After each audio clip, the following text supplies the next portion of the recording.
दोस्तों, आज हम बात करेंगे दुनिया के सबसे पवित्र स्थल की।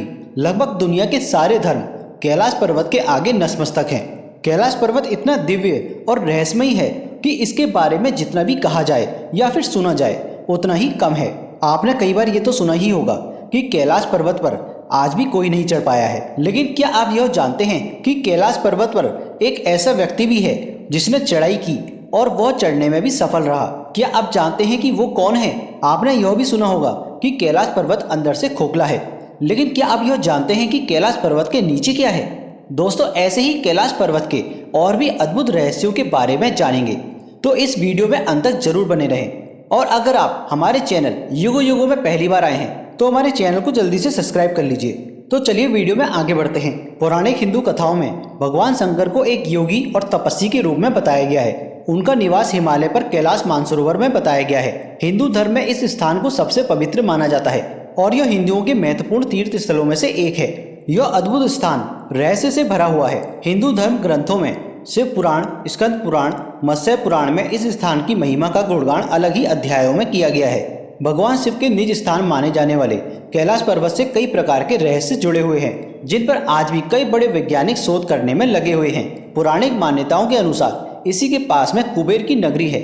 यहाँ से महाविष्णु के कर कमलों से निकलकर गंगा कैलाश पर्वत की चोटी पर गिरती है, जहाँ प्रभु शिव उन्हें अपनी जटाओं में भर धरती में निर्मल धारा के रूप में प्रवाहित करते हैं। कैलाश पर्वत के ऊपर स्वर्ग और नीचे मृत्युलोक है।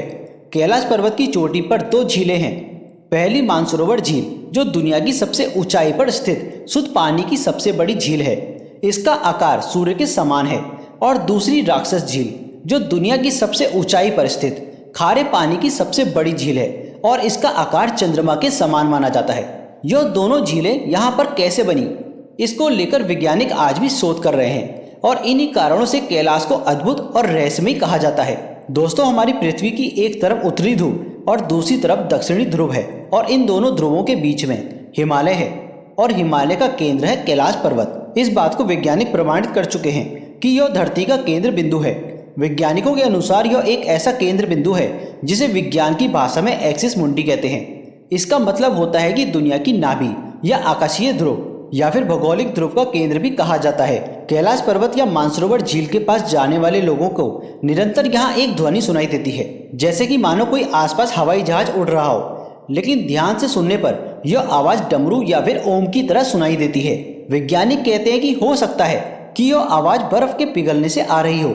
कैलाश पर्वत एक विशालकाय पिरामिड है जो 100 छोटे छोटे पिरामिडों का केंद्र है।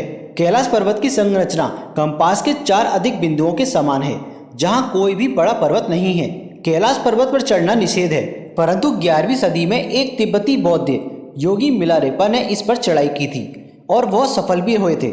रूस के वैज्ञानिकों की यह रिपोर्ट यूएन स्पेशियल मैगजीन के 2004 के जनवरी अंक में प्रकाशित हुई थी। हालांकि मिलारेपा ने इस बारे में कुछ नहीं कहा था, इसलिए यह भी एक रहस्य है। यहाँ पर पूर्ण आत्माएं ही वास करती हैं। कैलाश पर्वत और उसके आसपास के वातावरण पर अध्ययन कर चुके रशिया के वैज्ञानिकों ने जब तिब्बत के मंदिरों में धर्म गुरुओं से मुलाकात की तो उन्होंने बताया कि कैलाश पर्वत के चारों ओर एक अलौकिक शक्ति का प्रवाह है, जिसमें तपस्वी आज भी आध्यात्मिक गुरुओं के साथ टेलीपैथिक संपर्क कर सकते हैं। दावा किया जाता है कि कई बार कैलाश पर्वत पर 7 तरह की रोशनी, यानी कि यूं कहें कि लाइट आसमान में चमकती हुई दिखाई देती है। नासा के वैज्ञानिकों का ऐसा मानना है कि हो सकता है कि यह एक चुंबकीय बल के कारण होता हो।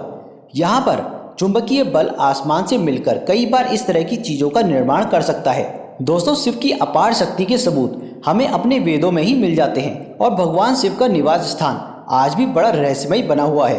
कैलाश पर्वत को हम जितना जानने की कोशिश करते हैं उतने ही बड़े रहस्य सामने आने लगते हैं। वेदों में भी इस बात का जिक्र किया गया है कि भगवान शिव से मिलने का रास्ता कैलाश पर्वत में ही कहीं ना कहीं छुपा हुआ है।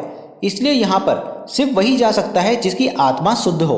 वैज्ञानिकों का भी मानना है कि कैलाश पर्वत बेहद ही रेडियो एक्टिव है, इसलिए इसका असर आसपास पर भी पड़ता है और यहाँ पर उम्र तेजी से बढ़ने लगती है। वैज्ञानिकों ने यह भी देखा है कि उसके आसपास नाखून बहुत तेजी से बढ़ने लगते हैं। जब कैलाश पर्वत को सैटेलाइट की तस्वीरों से देखा जा रहा था तो इस पर्वत के 4 भुजा प्रतीत होते हैं और यह चारों उत्तर, दक्षिण, पूर्व और पश्चिम में है। तिब्बत में ऐसा भी माना जाता है कि कैलाश पर्वत से संभाला जाने का रास्ता भी है। आप यह पूछेंगे कि संभाला कौन सी जगह है, तो हम आपको बता दें कि यह संभाला वह जगह है जो बाहरी दुनिया से आज भी छिपी हुई है। इसकी वीडियो मैंने अलग से अपने चैनल पे बनाई हुई है, आप चाहें तो उसको भी देख सकते हैं। 20वीं सदी की शुरुआत में हिमालय पर शोध करने वाले बड़े रिसर्चर निकोलस ने इस बात का जिक्र किया था कि संभाला इसी के आसपास कहीं है और इसका रहस्य कैलाश पर्वत से ही जुड़ेगा। प्रोफेसर मल्दूक ने भी इस बात का जिक्र किया था कि तिब्बत में इस बात का पूरा यकीन किया जाता है कि कैलाश पर्वत के नीचे 2 शहर बसे हुए हैं, जिसमें एक संभाला और दूसरा अगाथा है। संभाला की रक्षा शिव की अलौकिक शक्तियां कर रही हैं, इसलिए इसकी जानकारी बाहरी दुनिया नहीं लगा सकती। और दोस्तों, वेदों में भी संभाला का जिक्र किया गया है कि संभाला में ही भगवान विष्णु कल की अवतार अवतरित होंगे। हिंदू धर्म में कैलाश पर्वत को शिव से जोड़कर देखा जाता है और ऐसा भी माना जाता है कि शिव को हम कैलाश पर्वत से ही जान सकते हैं। कैलाश पर्वत तिब्बत में आता है और तिब्बत पर चीन की सरकार चलती है और आज भी कैलाश पर्वत पर चढ़ने पर प्रतिबंध लगा हुआ है। क्या सच में कैलाश पर्वत के नीचे संभाला शहर बसा हुआ है और शिव की अलौकिक शक्तियों से आज भी पूरी दुनिया इससे दूर है? इन सभी सवालों के जवाब इस पर्वत में ही कहीं ना कहीं छुपे हुए हैं। यह जवाब सही समय पर आने पर ही मिलेंगे। हिंदू धर्म में कहा जाता है कि जब वक्त आता है तो शिव की विंध्यवंशिक शक्ति का एहसास सबको हो जाता है। फिर चाहे वो शिव को मानता हो या फिर नहीं मानता हो, वो अपना एहसास करवा ही देते हैं। तो दोस्तों, आप सभी का इस बारे में क्या कहना है, हमें कमेंट बॉक्स में जरूर बताइएगा। आशा करते हैं आपको ये जानकारी अच्छी लगी होगी।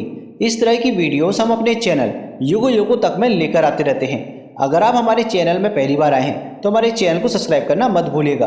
तो मिलते हैं आपसे अगली वीडियो में और कमेंट बॉक्स में जरूर लिख दीजिए हर हर महादेव।